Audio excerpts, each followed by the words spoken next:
Hello students, আজ তোমাদের সাথে সপ্তম শ্রেণীর প্রথম পর্যায়ক্রমিক মূল্যায়ন 2025-এর ইতিহাসের একটি সাজেশন নিয়ে হাজির হয়েছি।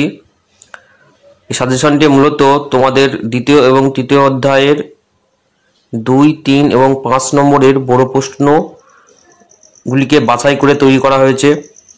বিগত বছরের প্রশ্ন এবং বিভিন্ন তোমাদের প্রশ্ন বিচিত্রা বইগুলি থেকে এই প্রশ্নগুলিকে বাছা হয়েছে। তো চলো এবার শুরু করি। প্রথমে রয়েছে 1 নম্বরে প্রতিটি প্রশ্নের মান 2, অর্থাৎ প্রতিটি প্রশ্নের মান এখানে নম্বর 2।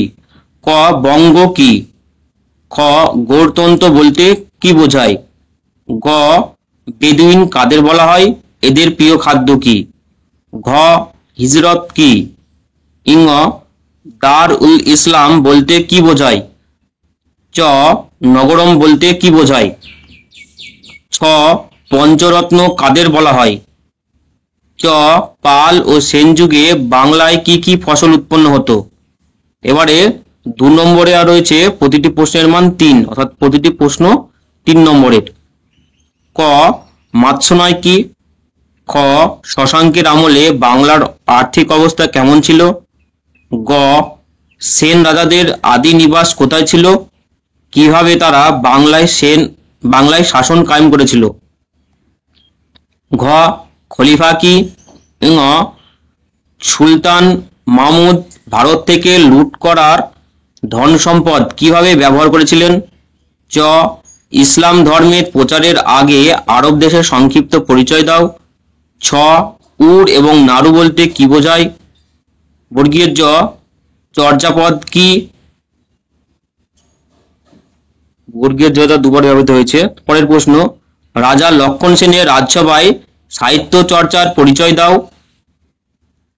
ঝ, পাল আমলের বাংলার শিল্প ও স্থাপত্যের কি পরিচয় পাওয়া যায়? লেখো। এবারে 3 নম্বর রয়েছে প্রতিটি প্রশ্নের মান 5। ক, ত্রিশক্তি সংগ্রাম কাদের মধ্যে হয়েছিল? এই সংগ্রামের মূল কারণ কি ছিল? খ, দক্ষিণ ভারতের চোল শক্তির উত্থানের পটভূমি বিশ্লেষণ করো। গ, টিকা লেখো নালন্দা মহাবিহার। ঘ, বিক্রমশীল মহাবিহার সম্পর্কে লেখো। ইঙ, দীপঙ্কর শ্রীজ্ঞান সম্পর্কে যা জানো লেখো। চ, ভারতের সামন্ত ব্যবস্থা কেন একখানা ত্রিভুজের মতো দেখায়? এই ব্যবস্থায় সামন্তরা কিভাবে জীবিকা নির্বাহ করত? ছ, পাল ও সেন যুগের সমাজ ও ধর্মের পরিচয় দাও। তো এই ছিল তোমাদের যে প্রশ্ন, অর্থাৎ বড় প্রশ্ন 2 নম্বর, 3 নম্বর এবং 5 নম্বরের সাজেশন, যেটি আমি তৈরি করেছি। আর তোমাদের যদি এই চ্যানেলটি ভালো লেগে থাকে তাহলে তোমরা সাবস্ক্রাইব করে নেবে চ্যানেলটি, এবং লাইক, শেয়ার, কমেন্টের মাধ্যম দিয়ে তোমরা তোমাদের মূল্যবান মতামত জানিও। ধন্যবাদ।